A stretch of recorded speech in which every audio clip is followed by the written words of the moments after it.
أهلا بكم من جديد مشاهدينا الأكارم، ونرحب أيضا وككل مرة نرحب بالضيوف الذين هم حاضرون معنا، ويتواصل هذا الحفل البهيج مع الزميل الآن جمال الدين بن شنوف وحصته المعهودة.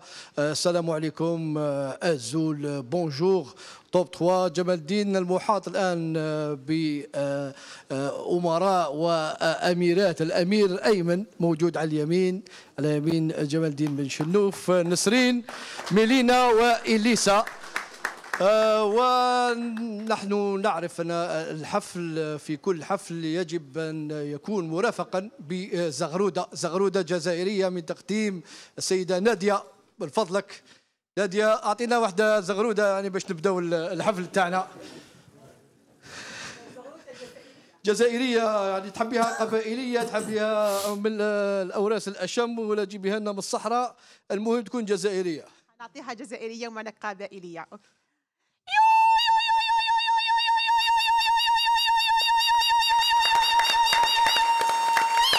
هذه زغروتة جزائرية، ونحندير زغروتة قبائلية.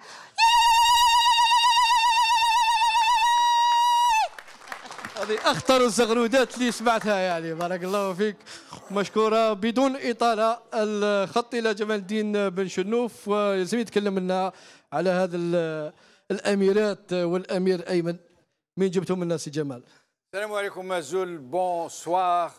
Alors aujourd'hui je vais vous imposer deux introductions, pas une, très longue. Alors la première c'est celle-ci. Voilà ma première introduction.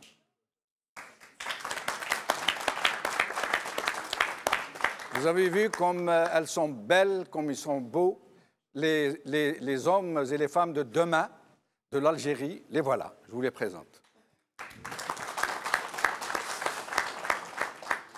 Ma deuxième introduction sera celle d'un hommage à un ami d'El Magharibiya, un ami, excusez-moi, je suis très ému.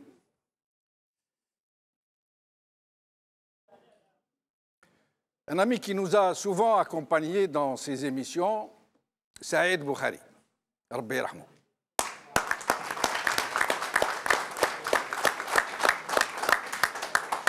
Et nous allons recevoir sa femme au téléphone, son épouse, Ghnima Boukhari, qui est avec nous au téléphone. Ghnima Boukhari, nous allons d'abord voir quelques images et nous vous donnerons la parole.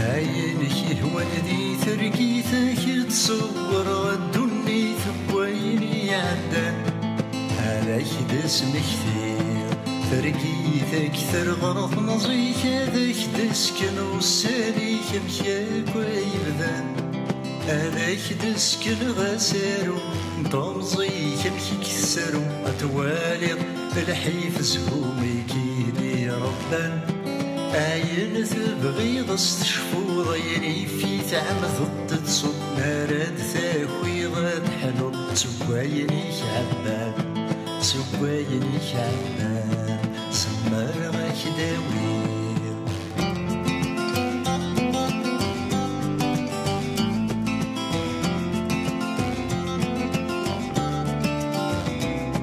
باش تسكن غمك تلحد الصبح طمزيك يود في الكريسة وضي يجرحني ضرنيك باش تسكن غمك تلحد الصبح طمزيك يود في الكريسة وضي يجرحني ضرنيك باش تسكن غفرير شفوي ذاك يسحفظم الصبار دور فات وقروي كيدي السكران ثروة غاسمة في اللوصم غاسمة ذاعية بثمد ذمك شو مطلوب تديزم شو ملا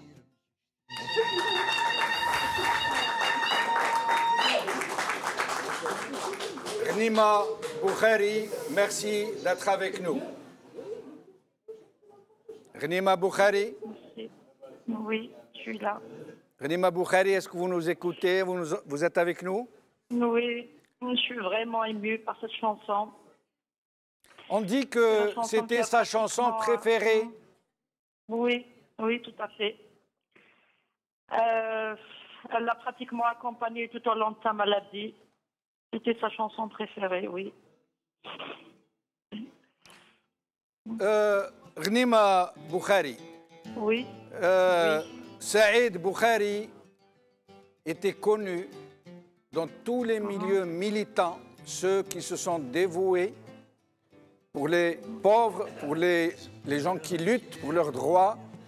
Je voudrais donner la parole, avant de vous la rendre, très brièvement à un de ses amis qui est ici à mes côtés, Hassan Lossef. D'accord. Le fait de voir Saïd Boukhari sur ces images, on est très ému. Mais je voudrais juste dire à Madame Boukhari que Saïd Boukhari, notre camarade, notre ami, restera toujours vivant dans nos cœurs. Et nous faisons le serment de transmettre tout ce que nous ont appris les hommes et les femmes d'honneur de ce pays, à l'image de Saïd Boukhari, tout ce qu'ils nous ont appris en matière de combat pour la dignité, pour la liberté, pour tout ce qui est meilleur, tout ce que nous avons de meilleur en tant qu'Algériens, aux fleurs de l'Algérie qui a entouré sur ce plateau le printemps humain qui est Jemal el-Din Ben Chenouf. Ça, c'est un serment que nous faisons. Nous ne laisserons personne porter atteinte à leur mémoire. Nous ne laisserons personne trahir leur combat. Merci Hassan, merci. Ghanima, avant de nous quitter, comment allez-vous? Comment vont vos enfants? Est-ce que vous êtes bien entourés? Est-ce que vous avez besoin de lancer un quelconque appel? Eh bien, d'abord, je tiens à remercier tous ceux qui nous ont accompagnés, que ce soit durant la maladie ou après son décès. Ils nous ont aidés à surmonter dignement cette pénible épreuve. Je leur dis merci à mon nom et au nom de mes enfants. Merci beaucoup. Et je suis convaincue que la relève est assurée. Le combat va continuer. Et ce qu'a commencé Saïd Boukhari et ses semblables, qu'il y a des hommes dignes, de braves hommes, de braves militants qui vont continuer ce combat. Inch'Allah, madame. Merci. Merci beaucoup. Et sachez que votre mari est toujours vivant dans nos cœurs et que nous n'oublierons jamais tout ce qu'il a fait pour l'Algérie. Merci. Nous allons voir quelques images parmi les événements majeurs que nous avons couverts durant cette 6e année d'El Magharibiya, puis nous reviendrons à la discussion.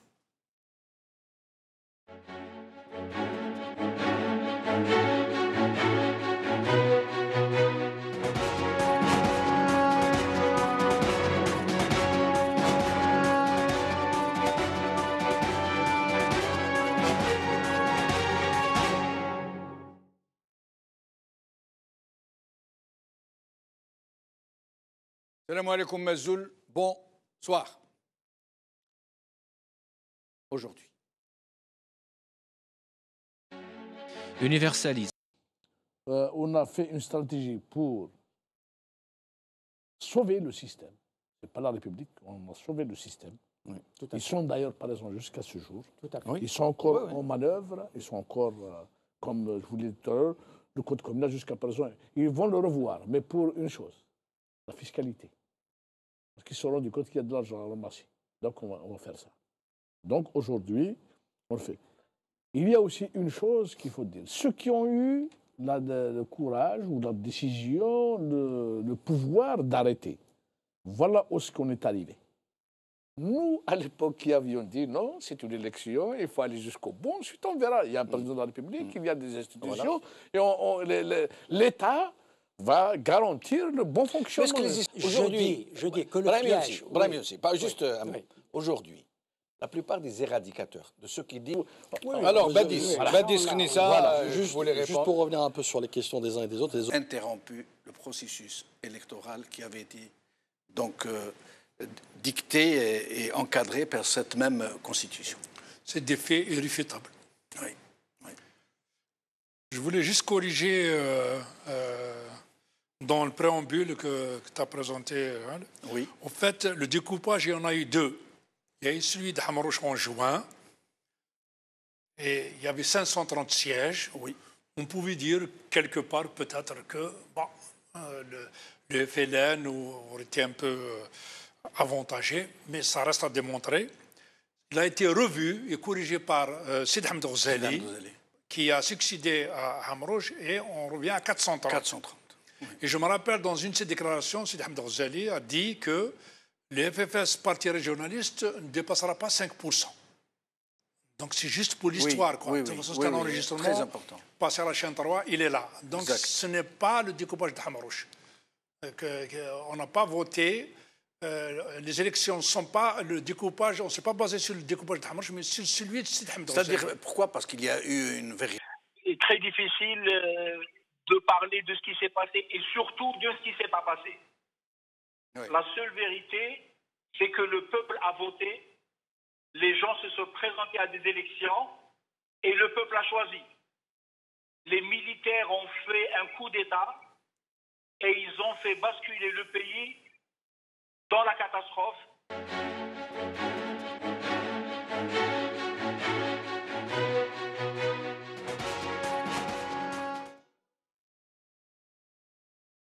Alors, d'abord, donc, nous avons parlé au cours de cette année de cette histoire d'étudiants algériens dont beaucoup rêvent de pouvoir quitter leur pays un jour, dans certains métiers tout particulièrement, comme la médecine, que des pays occidentaux cueillent tout prêts, sans rien avoir déboursé pour eux, pour les utiliser comme ils veulent, parce que généralement, ces étudiants arrivent en situation quasi de détresse, quasiment de détresse. Et donc, Yassine Mahibahi, sur ce sujet, pourquoi les étudiants algériens ne rêvent-ils que de quitter leur pays, particulièrement les médecins?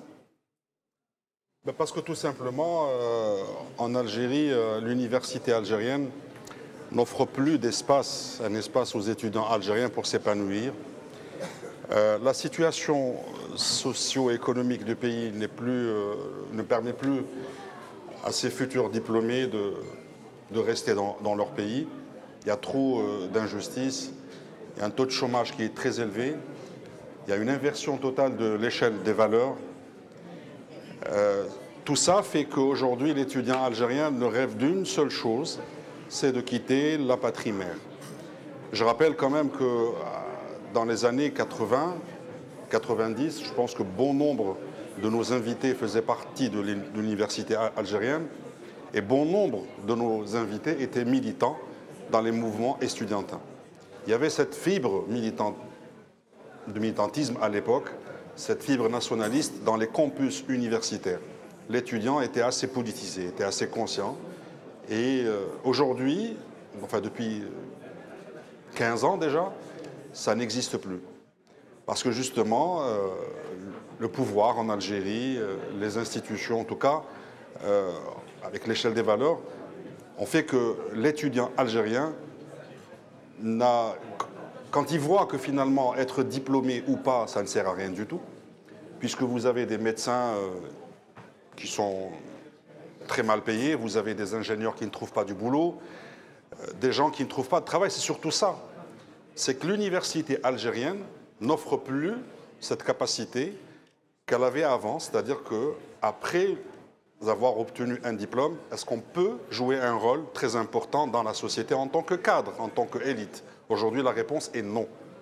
Et c'est pour ça que les pays occidentaux, la France, le Canada, les États-Unis, sont en train de recruter bon nombre de nos étudiants, bon nombre de médecins. On voit l'hémorragie et ça va continuer. Combien y a-t-il de médecins en France, juste en France, de médecins algériens qui sont installés ici depuis ces dernières années? Le chiffre évoqué est entre 10 000 et 14 000 médecins. C'est quand même énorme. Eh oui. Entre 10 000 et 14 000 médecins algériens qui exercent dans les hôpitaux français, dans les hôpitaux cliniques. À un moment où on est en train d'importer en Algérie des médecins cubains, Tout à fait. Entre autres, on ramène des médecins cubains. Je rappelle que le médecin au Cuba, le salaire d'un médecin au Cuba est de 50 € par mois. C'est passé à 70 dollars. Donc c'est l'équivalent de 50 € par mois. D'accord. Ce même médecin cubain, dans le Sahara algérien ou dans certaines villes, les chiffres qu'on nous a donnés, c'est qu'il est payé à hauteur de 2500 – 3000 €. Moi, dommage, j'aurais bien aimé, mais j'ai une photo, une ordonnance d'un gynécologue chinois à son confrère, écrit en chinois, qui exerce dans un centre de santé de Mascara. C'est incroyable. J'ai cette ordonnance, j'ai la photo de cette ordonnance. Un pharmacien en chinois aussi. C'est fou quand même.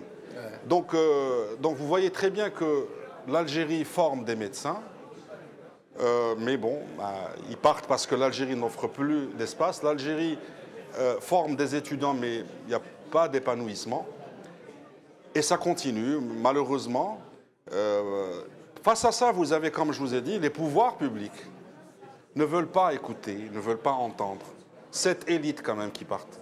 Face à ça, au lieu de discuter, au lieu de reconnaître, parce que finalement, à un moment donné, les politiques doivent faire ce qu'on appelle une remise en question de leur politique, qui est chaotique, ça on le sait très bien, qui est un échec. Alors, au sujet des médecins résidents et de la grève El-Magharibiya, est-ce que vous pensez que, comparé aux autres chaînes et aux autres médias, El-Magharibiya a couvert de façon honorable et de façon correcte ce qui s'est passé durant ces événements? C'est la seule chaîne de télévision, sans pour autant jeter des fleurs aux journalistes, c'est la seule chaîne de télévision qui a couvert cet événement comme il se doit. Parce que, voilà, il fallait, et c'est la seule chaîne de télévision qui a donné, c'est le seul espace médiatique qui a donné la parole à ces médecins, qui a couvert cet événement. D'ailleurs, il n'y a pas que l'événement des médecins. Le Magharibiya a couvert des événements, voilà, alors que d'autres chaînes, voilà, bon, d'autres espaces médiatiques n'ont pas fait le bon. Mais par rapport aux médecins, c'est très important. Et puis, il y a aujourd'hui les enseignants. Mais c'est un gros problème, effectivement. Les médecins résidents sont en grève. Je rappelle à nos téléspectateurs, à l'opinion, les médecins résidents ne sont pas en grève parce qu'il y a un problème d'augmentation de salaire ou ils revendiquent le salaire. Non. Les médecins résidents sont en grève parce qu'ils revendiquent les meilleures conditions sociales à l'exercice de leur profession.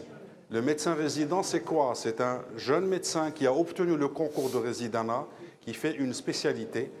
Il a 3 ou 4 ans et après, il travaille comme spécialiste. Pendant cette période de résidanat, les médecins résidents souffrent quand même dans leur quotidien. C'est vrai qu'il y a... Et je me permets de vous interrompre, Yassine Mahiba, excusez-moi, parce que nous devons passer beaucoup d'invités. Merci beaucoup. Je me tourne vers Rachid Mesli. J'aimerais que vous nous disiez un peu, avec le recul du temps, quelles leçons pourrions-nous tirer des événements des législatives de 91 et de l'interruption du processus électoral? C'est triste à dire, mais c'était une occasion manquée pour l'Algérie. Ça a été un tournant décisif vers la situation catastrophique qu'aujourd'hui le pays est en train de vivre. Il faut rappeler un peu le contexte de ces élections législatives et rappeler surtout que c'était un processus politique pacifique. Il y avait bien sûr plusieurs partis politiques en compétition, mais il faut rappeler et dire aujourd'hui à ceux qui nous écoutent que tout ce processus s'est fait dans un climat parfaitement pacifique, même entre des tendances idéologiques qui étaient totalement opposées. Je me souviens, j'ai assisté à des débats dans la rue entre partisans du RCD, des partisans du FIS, des gens du FFS, des gens du FLN. Même s'ils n'étaient pas d'accord sur le projet, chacun avait porté un projet particulier, il faut quand même dire que tous se considéraient comme des Algériens et tous s'écoutaient les uns les autres. Et malheureusement, l'interruption de ce processus par l'armée en 1991 a été un tournant catastrophique pour le pays, puisque la haine qui n'existait pas entre les Algériens se considéraient malgré tout tous comme des frères, même si d'ailleurs dans les familles elles-mêmes il y avait des oppositions, on n'était pas d'accord, chacun défendait l'un des partis, mais ça se faisait d'une manière pacifique et civilisée. Voilà. Et donc ça a été une catastrophe pour le pays. Réellement, la situation qu'aujourd'hui nous vivons, c'est le résultat justement de l'interruption de ce processus pacifique. Et Rachid Mesli, si vous deviez apprécier en toute honnêteté, en toute sincérité, l'action d'El Magharibia en termes d'information sur les droits de l'homme. Je rappelle que vous êtes un grand activiste en matière de droits de l'homme, vous êtes à la Fondation Al-Karama, vous êtes un peu à l'international des droits de l'homme. Donc, à votre avis, est-ce que nous avons apporté un tant soit peu à la dénonciation des abus, à la défense des faibles et des opprimés? Bon, dans le paysage médiatique algérien, il est clair que le Magharibia, c'est la chaîne des droits de l'homme. Merci. Ça, c'est un témoignage que je pense personne ne pourrait aujourd'hui contester, puisque le Magharibia a quand même donné la voix aux opprimés, elle a donné la voix aux victimes, aux disparus surtout, bien sûr, mais pas seulement. Et ça, évidemment, c'est extrêmement important, parce que, comme vous savez, les régimes totalitaires n'aiment pas les projecteurs, n'aiment pas la publicité, n'aiment pas qu'on les dénonce. Et le Magharibia a contribué justement à faire la lumière. Et en faisant la lumière sur ces violations, elle a permis aussi de les réduire. Parce que la meilleure façon de lutter contre ces violations, c'est de les dénoncer pour les réduire justement et pour les empêcher. Est-ce que vous pensez que nous avons joué un quelque rôle que ce soit dans dans la résurgence des dossiers que d'aucuns cherchaient à éclipser, à occulter? Bien évidemment, depuis les années 90, le régime algérien n'a jamais voulu mettre en lumière la question des disparitions forcées. Évidemment, d'abord parce que c'est un crime qui est imprescriptible et donc qu'on peut dénoncer et qu'on dénoncera jusqu'à la fin. Et Al Magharibia a contribué justement à faire connaître aux Algériens, parce que bien sûr 25 ans après, 20 ans après, ce n'est plus évident. Les jeunes qui ont 20 ans aujourd'hui ne connaissent pas, ne savent pas le drame qu'ont vécu des milliers, des dizaines de milliers de familles algériennes. Et le Magharibia a quand même réussi à garder une mémoire vive. Et il est très important de rappeler l'histoire pour que demain, ça ne se reproduise plus. Merci Rachid Mesli. Alors, Badis Khnissa, Adel, Hussein. Badis Khnissa, vous qui êtes un peu dans une sorte de think tank, c'est ça? Vous confirmez? Vous avez une dynamique, cabinet de réflexion, d'intelligence? Un think tank, tout à fait. Un think tank. Et dans le même temps, vous êtes dans le parti de Talaa al-Hurriyat. Est-ce que vous pensez, mais j'aimerais que tout un chacun ici nous dise vraiment ce qu'il pense, qu'il aille au fond des choses. C'est une émission en direct et nos téléspectateurs attendent de chacun de nous tous de dire les choses comme elles sont, sans aucune, j'allais dire, concession. Badis Khnissa, est-ce que vous pensez que l'action d'El Magharibiya, comparée à celle des autres médias, a pu apporter un temps soit peu sur la scène politique? Et sinon, qu'est-ce qu'elle devrait faire pour aboutir à une, comment dirais-je, pour assumer réellement ses responsabilités en termes d'information? Très rapidement, si vous me permettez, déjà je suis très honoré d'être ici ce soir parmi vous. Merci. Pour partager ce jour de fête qui finalement n'est plus le jour de fête que d'El Magharibiya, mais tous les Algériens, tous les Maghrébins, parce que c'est le jour de fête finalement de la liberté d'expression. Et je rebondis effectivement sur votre question. Je pense qu'à travers les émissions, je vous ai habitué à intervenir à bâton rompu et puis surtout dans toute la transparence. De toute façon, c'est ce qui permettra d'établir et d'édifier une Algérie transparente. Autre chose, il y a juste un aspect qui m'a beaucoup touché. Oui. J'ai vu au fil des interventions et le parterre aujourd'hui, l'auditoire, parler dans plusieurs langues, notamment le kabyle, le berbère, le français, l'arabe, le delja. Et c'est ça mon Algérie, et c'est ça notre Algérie. Elle ne doit pas être résumée à travers une déclaration d'une personne quelconque. Voilà un peu ce que je tenais à dire en introduction. Très bien, merci. Maintenant, pour le Magharibi, effectivement, je vous l'accorde aujourd'hui. De toute façon, c'est un fait et c'est palpable, c'est du factuel. Aujourd'hui, le Magharibiya, pour moi, est une chaîne singulière. Pourquoi? Est une chaîne qui, comme un ovni, en fait, dans cette sphère médiatique en Algérie, compte tenu qu'elle donne la parole, ça demeure une tribune, qu'on le veuille ou non. Une tribune et une caisse de résonance à tous les Algériens, à tous les Maghrébins et les Algériens en particulier. Une caisse de résonance à tous les Algériens qui ont peut-être eu cette... Parce que vous savez, en Algérie aujourd'hui, on a le délit d'opinion, qu'on se le dise. Et El Magharibiya, pour moi, est en guise de contre-pouvoir quelque part, finalement. Elle permet d'avoir ce canal d'expression à tout un chacun, dans toute sa diversité, toute étiquette confondue, finalement. Vous avez parlé tout à l'heure d'islamistes, aux antipodes également, aux laïcs, à tout le monde. Et c'est ça l'Algérie aussi de demain. Et ça, on doit le concevoir aujourd'hui pour pouvoir construire quelque chose demain. Et pour moi, aujourd'hui, El Magharibiya est une... J'irai plus loin.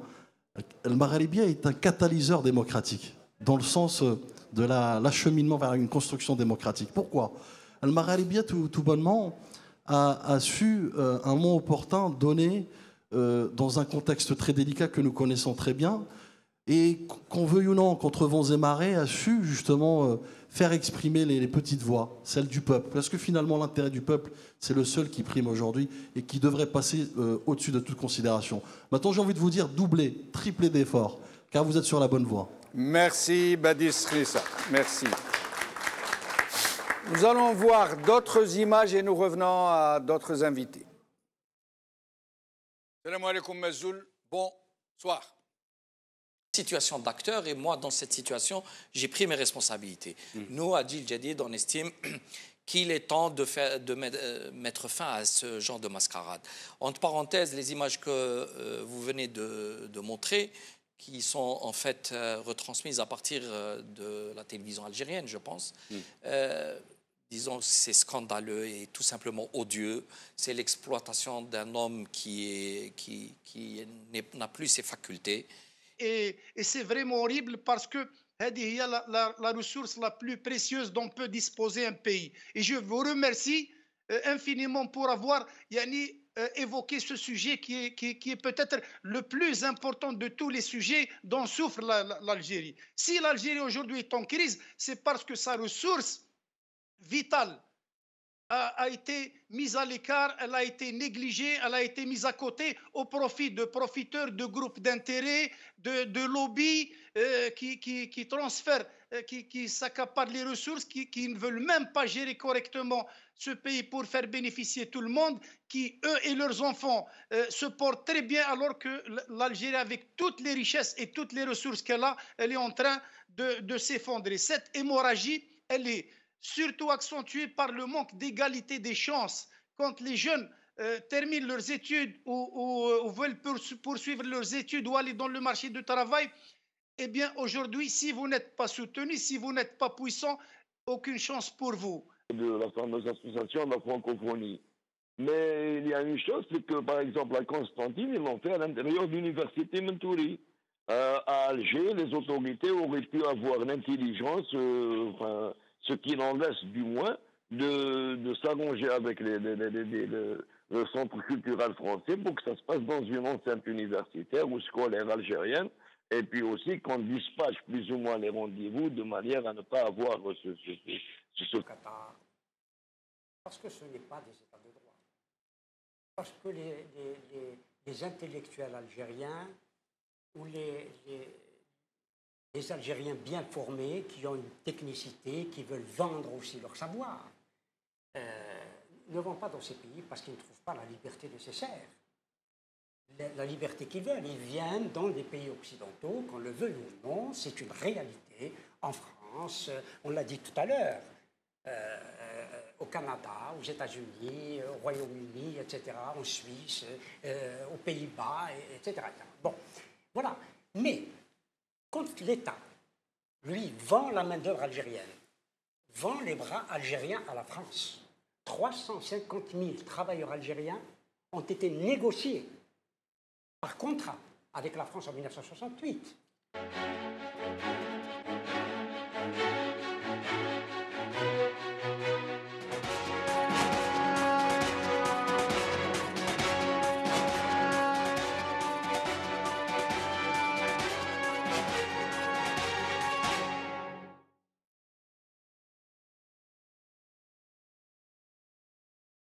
Salam alaikum Mazoul, bonsoir. Par le régime de Ben Bella Boumedienne.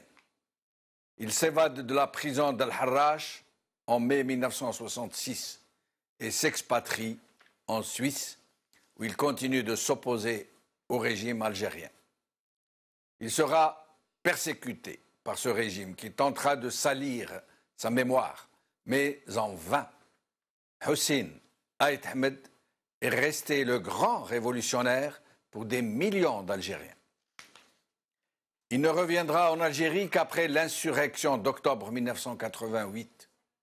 Il prend une position courageuse contre l'interruption du processus électoral en 1992. Il organise une méga manifestation à Alger le 2 janvier 1992 avec le mot d'ordre « ni État policier, ni République intégriste ».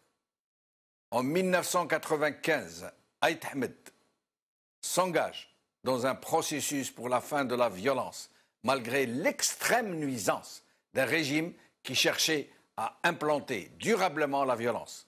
Il signe à Rome, avec les représentants de 6 autres partis et d'autres personnalités politiques d'horizons divers, la plateforme de Sant'Egidio.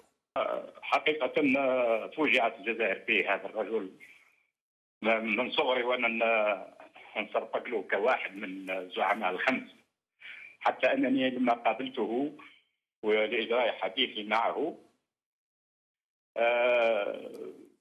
قال لي هل حقيقة كنت تصفق حتى سلوى يديك؟ قلت له نعم. والحديث مر تقريبا سريعا رغم أنني جلست معه 5 ساعات، وهزتني فيما يتعلق. Hassan Lossef, Hussein Ait Ahmed, Magharibia s'était rendu à ses funérailles. D'ailleurs, je vais vous raconter une petite anecdote en passant, parce qu'il ne faut pas que ce soit trop triste. Oui. Mon ami Adel,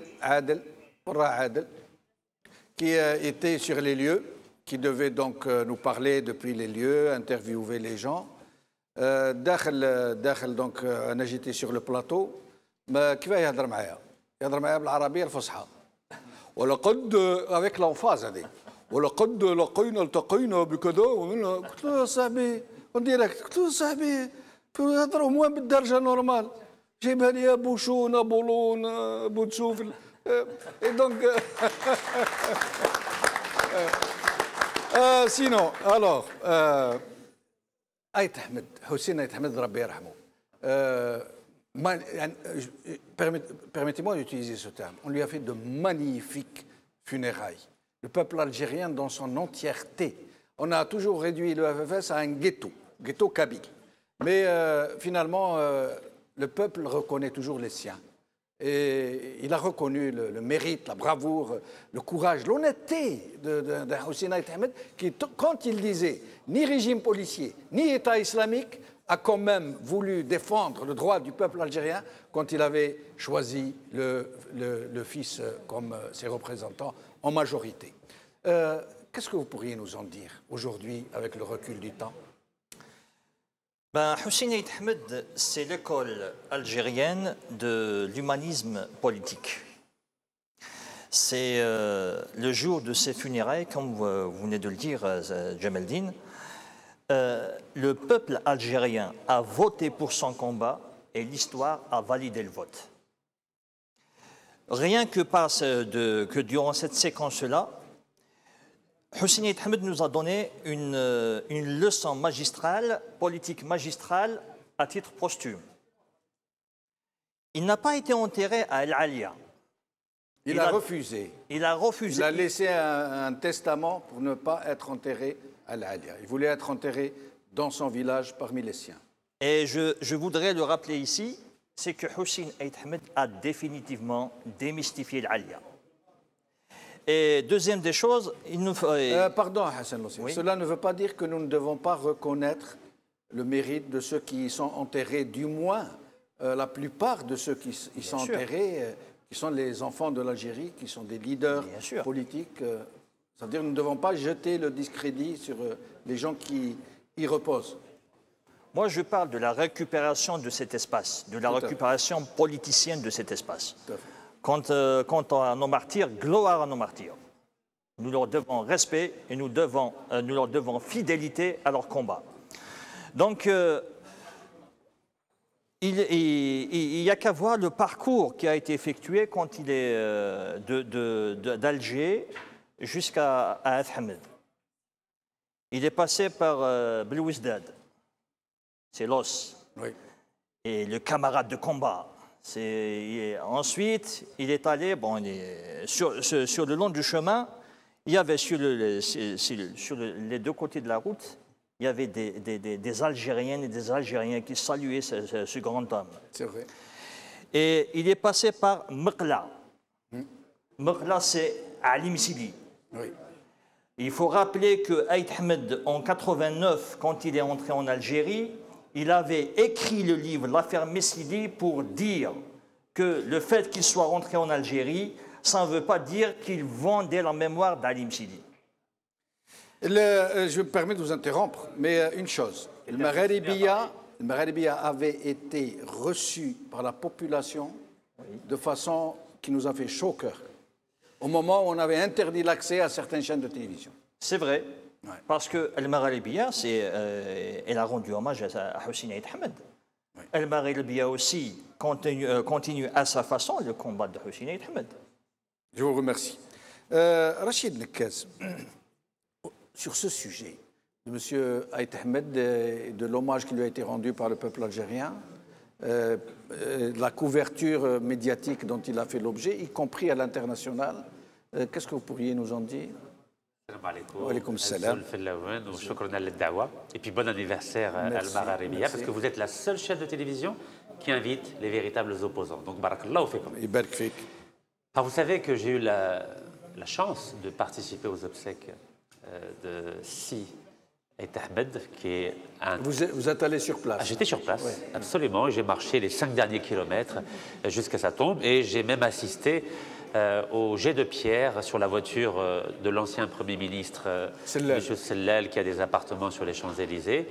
Et c'était un moment extraordinaire, vraiment extraordinaire, parce qu'on sentait que des 48 wilayas, des gens étaient venus honorer la mémoire de ce grand homme qui était un grand révolutionnaire et un véritable opposant. Et on a bien vu que jusqu'à la fin de sa vie, il est resté un opposant constructif. C'était un homme politique, un humaniste, comme vous venez de le dire, qui avait envie d'une unité nationale entre toutes les composantes du peuple algérien. Faire en sorte que l'Algérie soit véritablement une Algérie plurielle. Et comme vous l'avez précisé tout à l'heure, quand il parlait en arabe, il voulait parler l'arabe littéraire pour bien signifier que même s'il était algérien de culture berbérophone, il maîtrisait aussi la culture arabophone. Absolument. Donc pour nous, en tant que à la fois citoyen algérien et opposant à ce régime dictatorial, et là je sais que ça va vous faire plaisir, pour nous, Dal Hussein reste une référence indépassable pour continuer le combat. Je regrette simplement que le FFS, le Front des Forces Socialistes, qu'il a créé, n'ait pas su ou n'ait pas voulu porter ce message d'espoir, ce message d'unité nationale et surtout porter ce message d'une opposition constructive pour que nous puissions dépasser cette situation politique dans laquelle nous sommes aujourd'hui, où nous n'arrivons pas ensemble à générer une alternance crédible et positive pour les 40 millions d'Algériens. Merci. Alors nous allons faire un petit tour de micro. L'Akhdar Farhad est avec nous, il était là tout à l'heure. L'Akhdar Farhad, bonsoir. Alors, et merci d'être avec nous. L'Akhdar Farhad, confrère, j'aimerais que vous nous parliez un peu de la santé du président, de toutes ces polémiques qu'elle soulève, mais qui n'en ont pas moins changé les choses. Le système reste le même, complètement sourd à tout ce qui se dit sur la santé du président, où des gens viennent nous raconter qu'il est très bien, qu'il nomme, qu'il dégomme, programme de Faramatou, etc., etc. Tout le monde sait. Tout d'abord, je tiens à féliciter tous les gens qui ont construit la chaîne El Magharibia. Bon anniversaire, bonne continuation surtout. C'est une chaîne qui a réuni tous les Algériens de tous bords.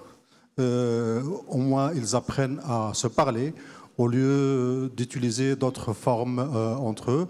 Et ça, c'est une chose extrêmement positive. Et il faut quand même remercier tous les gens qui ont construit ce grand média que je trouve qui devient de plus en plus important sur la scène médiatique algérienne, si ce n'est pas l'une des premières chaînes que les Algériens écoutent.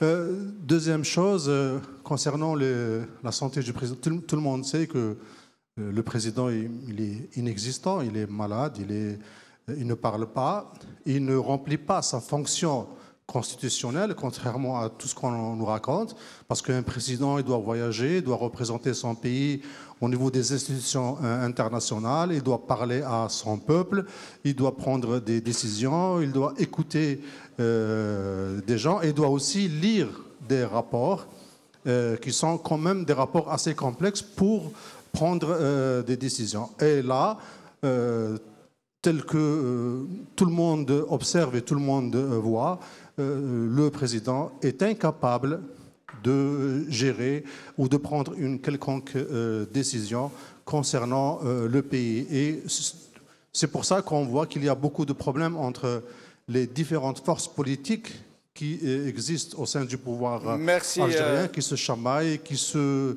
tiraillent entre eux. Merci, L'Akhdar Farhad. Hassan Haïrch est juste à côté de vous. Hassan, merci d'être avec nous aujourd'hui. Vous êtes un invité, j'allais dire fréquent, excusez-moi d'être aussi mauvais en français. Vous êtes souvent avec nous. Hassan Haïrch, qu'est-ce que vous pourriez d'abord nous dire sur El Magharibia, sur la liberté d'expression qui s'y pratique? Est-ce que vous vous exprimez librement? Est-ce qu'on essaie de vous brider d'une façon ou d'une autre?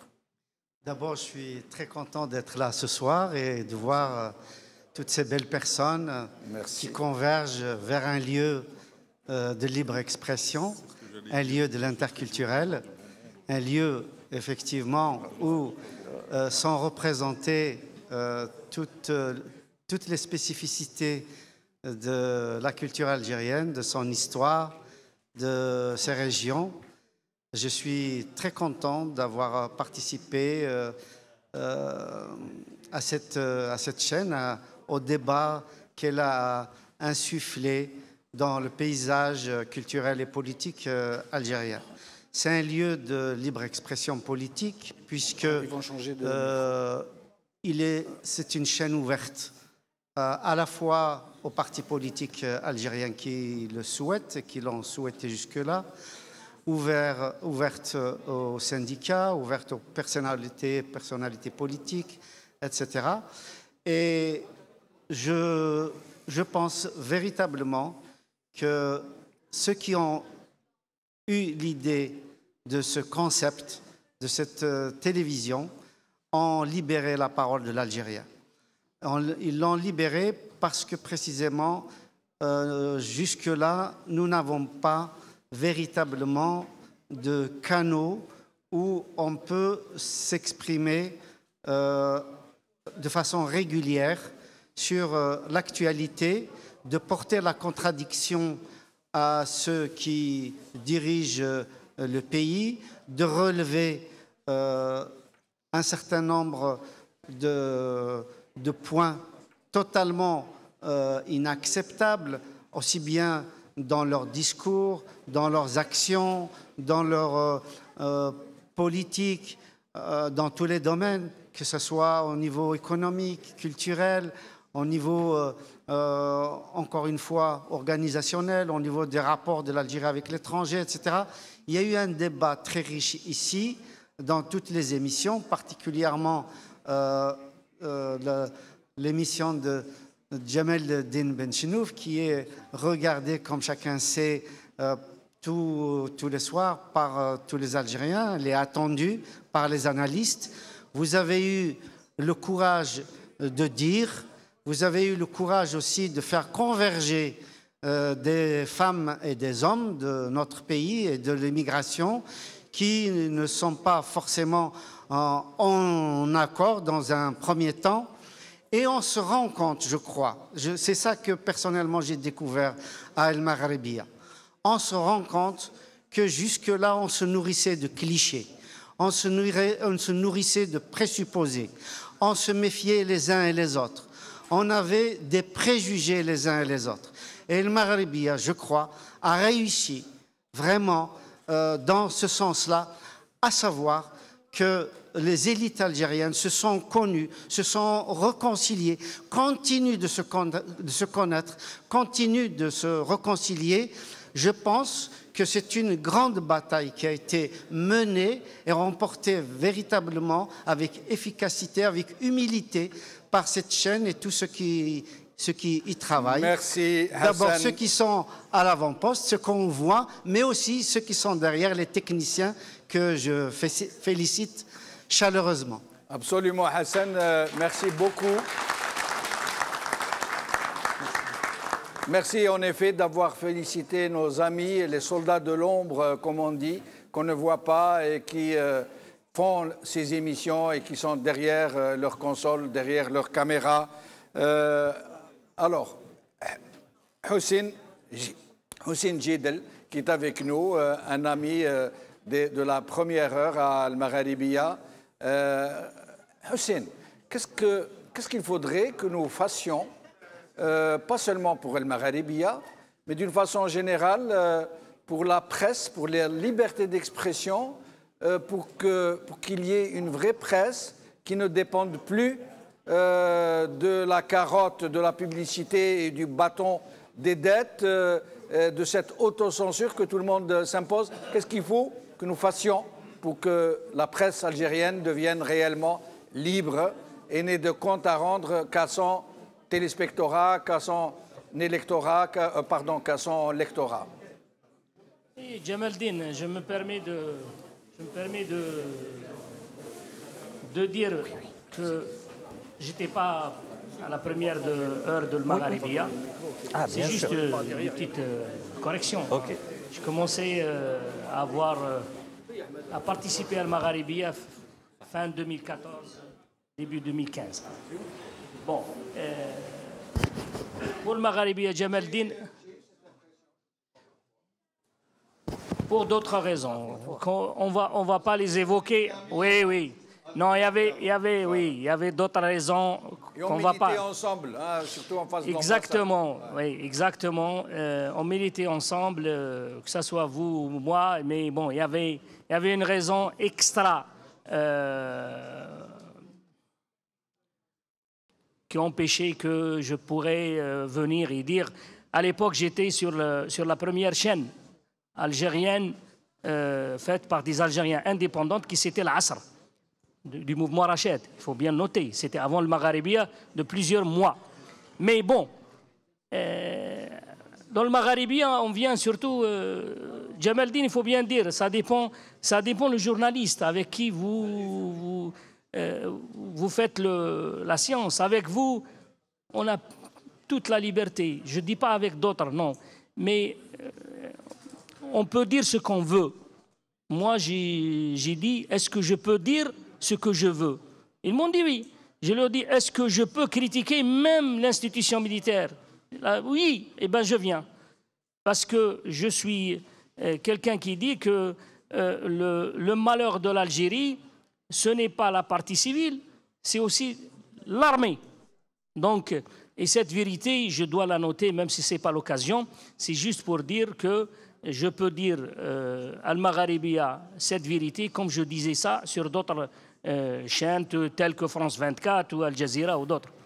Alors, Al-Magharibiya, j'ai rencontré beaucoup de personnes de divers horizons, des gens avec qui on ne partage pas nécessairement les mêmes idées, qu'on ne partage pas la même orientation.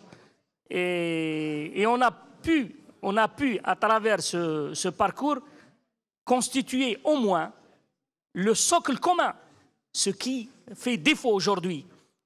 Cette opposition, entre guillemets, officielle ou officieuse, et ces militants tant nombreux, quel est le socle commun? Quelle est la base qu'on peut construire pour proposer aux Algériens et au peuple algérien une véritable sortie de la crise et de la décadence que l'Algérie traverse. Donc, à travers le Magharibiya, on a pu trouver ce socle commun, se mettre sur des points d'accord, des points communs que les Algériens ou les militants peuvent promouvoir. Et ça, c'est la chose la plus importante que je peux noter, que c'est ça. On a pu trouver les points communs, les points communs, les idées communes pour démarrer, et espérons que les opposants algériens et les élites et ces gens prennent leurs responsabilités pour enrichir ce qui est commun. Merci Houssine, merci. Alors nous venons d'être rejoints par Abdou Sammar et Sabria Dehlis. Merci à vous deux. Merci à toi, Jamal. Nous allons commencer par Sabria, bien entendu. Galanterie. Sinon, on va se faire lyncher. Alors, Sabria Dehlis, merci d'être avec nous. Vous êtes, je crois, la représentante de Talaya Al-Houriyat ici en France, c'est bien ça? Je suis secrétaire nationale chargée de la communication à l'étranger au niveau du secrétariat national, du parti, bien sûr, bien entendu, Talaya Al-Houriyat. Voilà. Très bien. Et vous êtes aussi de la profession, hein, pour avoir été journaliste de la télévision. Ça fait plus d'une vingtaine d'années, oui. Voilà. Ouais. Alors, Sabria Dehlis, comme vous êtes journaliste, justement, quelle est votre lecture sur la situation des médias en général, en Algérie, comment ça se passe, et surtout, d'après vous, qu'est-ce qui manque à Al-Magharibiya pour qu'elle soit vraiment à la hauteur? Tout d'abord, commencer par la galanterie. Vous souhaitez, avec toute une phrase vraiment classique, Bon anniversaire à Al-Magharibia. Merci. Qui coïncide avec mon anniversaire aussi, que j'ai fêté, ça fait 2 jours. Oh, génial. Et voilà, donc bon, On a de la j'ai chance. pas eu le temps. C'est aussi, moi j'ai eu de la chance, j'ai pas eu le temps de le fêter chez moi à la maison. Et là, j'ai le plaisir de le fêter ici à Al-Magharibia. Avec mes collègues, avec des personnalités politiques que je respecte beaucoup, avec tous les Algériens, avec toute leur culture diversifiée et riche, avec les langues aussi diversifiées et riches, et dont je suis vraiment fière. Revenons à votre question tout à l'heure. Vous me parlez du métier. Oui, effectivement, ça fait plus de 20 ans que je suis dans le domaine. J'ai travaillé en Algérie, j'ai travaillé dans les pays du Golfe et notamment en Europe. J'ai suivi l'évolution et la révolution de ce domaine et tout le changement et notamment la création aussi de Magharibia, son évolution. Et aussi, je partage beaucoup de choses avec cette chaîne, notamment parce que j'ai des collègues comme mon ami, mon collègue Selim Salhi, on était ensemble à l'université. On a milité ensemble depuis 88, depuis les événements de 88, on était à la fac. Et après, bien sûr, chacun a eu son expérience, moi dans l'audiovisuel à la télévision algérienne, et lui dans la presse écrite, après dans l'audiovisuel. Suivant l'évolution, c'est que moi, quand j'ai commencé à travailler dans ce domaine, c'était en 94. Depuis 94 jusqu'à 2001. Si vous vous rappelez, c'était la période de Zarwel. À l'époque, notre priorité, la priorité des priorités, c'était comment arrêter le bain de sang. On ne regardait pas les différences, on regardait pas, on ne donnait pas trop d'importance parce qu'on voyait que ce n'était pas le moment de parler de la cause vraiment de cette crise. Le plus important, c'était d'éteindre ce feu, d'éteindre le feu. C'est nar al-fitna, voilà. Et puis après, en 2001, après l'arrivée de Bouteflika, je ne le cache pas, je n'ai pas honte de le dire, que j'ai démissionné. J'ai carrément démissionné. Pour moi et pour beaucoup de gens, j'avais un poste très important à la télévision algérienne. Comment je peux le laisser comme ça et partir? Parce que je voyais que la débandade déjà avait commencé. Donc, dans cette époque-là, j'ai eu mon expérience dans les pays du Golfe, qui est complètement différente. Et surtout, c'était la guerre du Golfe, dans laquelle j'ai appris beaucoup de choses aussi. J'ai appris beaucoup de choses, j'ai appris les mentalités, j'ai appris la façon de vivre, la façon de voir les choses, qui était très différente de la nôtre, de l'Algérie, qui était très, très différente. Et après, bon, j'ai décidé de ne pas rester, parce que je ne me voyais pas travailler là-bas dans des conditions comme ça. Je vais me permettre de vous interrompre. Nous sommes appelés par quelqu'un qui insiste beaucoup, un de nos téléspectateurs, un fan d'Al Magharibia qui insiste pour dire son avis. C'est l'occasion pour nous de donner la parole à un de nos téléspectateurs, Raziq. Raziq, tfadal. Raziq. Raziq est avec nous?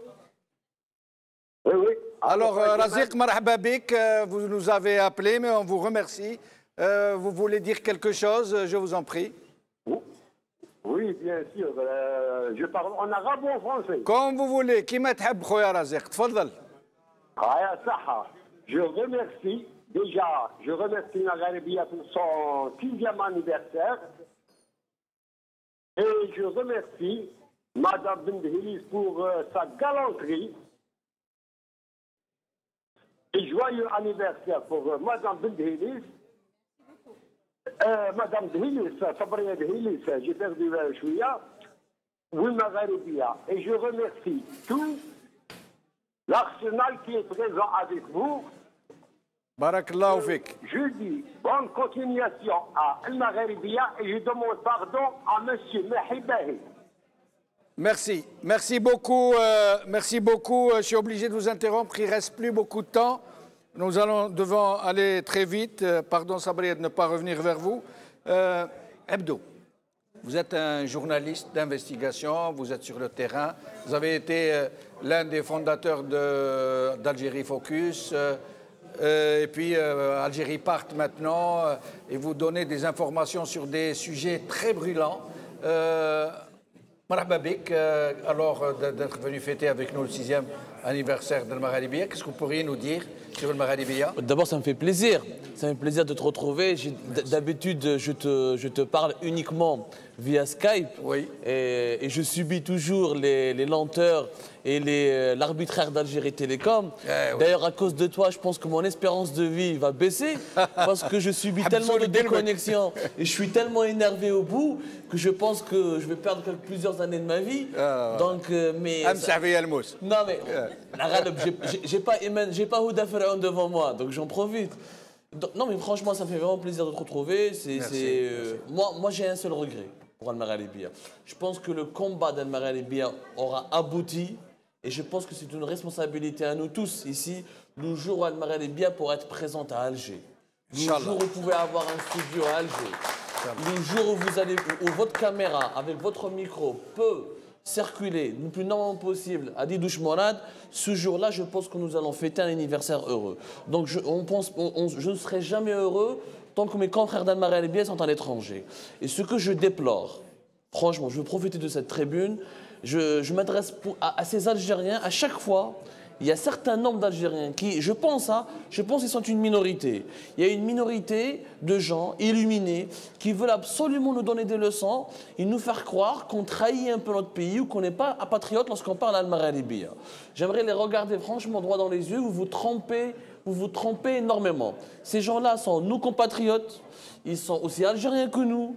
On peut ne pas être d'accord avec vous, on peut ne pas être d'accord avec leurs idées, on peut ne pas approuver la qualité ou la nature de vos actionnaires. Il y a un débat à tout. Sinon, tous les smata. Voilà, ce matin, mais je pense qu'il est complètement ahurissant et ça n'a aucun sens de reprocher à quelqu'un de parler à Al-Magharibia. Oui. C'est vraiment, je dirais même c'est criminel. La télévision du Hadou.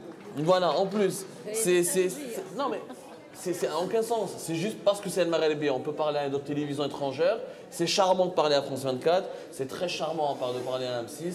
C'est hyper charmant de parler à Al Jazeera. Mais dès qu'on parle à Al-Magharibia, ça devient moche. Donc il faut absolument dénoncer ce procédé. Je pense qu'il faut absolument combattre. Pourquoi ne pas créer un collectif de gens en Algérie qui puissent militer, pour que Al-Magharibia soit agréé comme toutes les autres chaînes. Ce jour-là, vous serez sur le même pied d'égalité et on pourrait vous demander des comptes de responsabilité. Parce que c'est très difficile de faire du journalisme via Skype, via téléphone, et je pense que tu subis énormément de difficultés. Moi, je suis sur place et c'est hyper compliqué de trouver des invités, etc. Je sais. Parler uniquement par téléphone. Des fois, c'est important d'être sur place. En plus, Abdo, tu es bien placé pour le savoir que nos invités sont souvent approchés pour être soit menacés, soit intimidés. C'est ce que je viens de dire. C'est ce que je viens de dire. Maintenant, au bout de 6 ans... Je pense qu'il est temps aussi pour qu'Al-Magharibia puisse se diversifier, s'ouvrir. Il y a tellement de choses à faire. Vous avez des potentialités qui sont énormes. Je vous souhaite encore une fois longue vie. Merci et espérons que ce régime entendra la voix de la raison qui, comme vous venez de le dire, se rappellera que nous sommes des Algériens comme les autres. Pas plus, pas moins. Je rappelle une chose à la suite de l'appel de laser, que demain, nous allons ouvrir le standard à nos téléspectateurs pour qu'ils puissent s'exprimer, nous dire ce qu'ils pensent en bien et en mal sur le Magharibia. Avant de vous quitter, parce que l'émission arrive à sa fin, je serai tout de suite relevé par Salim Salhi, donc qui va prendre la relève. Pour une fois, Salim Salhi va passer après moi. Saïd Aknin, avant de finir, le mot de la fin pour cette émission. Salam alaikum. Salam. Honorable invité, chers téléspectateurs, je vous salue un salut fraternel. Si aujourd'hui cette chaîne, elle continue à émettre, c'est grâce aux soldats de l'ombre, c'est grâce à ces journalistes, c'est grâce à ces innombrables intervenants qui parfois divergent, mais trouvent autour d'une table des possibilités pour commencer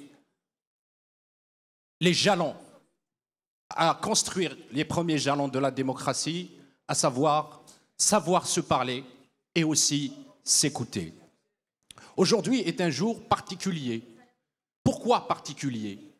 Parce que, à travers cette chaîne, à travers cet espace, à travers cette île de liberté, les sans-voix ont enfin une voix. Les opprimés trouvent un espace, les oppressés ont un instrument. Je dirais que cet espace n'est pas l'espace d'El Maghribiya, n'est pas l'espace de ces journalistes, n'est pas l'espace de ceux qui ont fait à ce qu'elle existe aujourd'hui. C'est l'espace du peuple algérien dans toutes ses composantes. C'est l'espace de cet enfant du peuple qui vous parle, qui vient de très loin, qui n'a jamais imaginé peut-être intervenir de par son vécu, non pas par manque d'ambition ou d'engagement, mais qui se disait, face à cette chape de plomb, à cette dictature militaire qui a spolié le pays, on n'aura jamais la possibilité. Impossible n'est pas militant. Impossible n'est pas conviction. Impossible n'est pas humain. Impossible n'est pas détermination.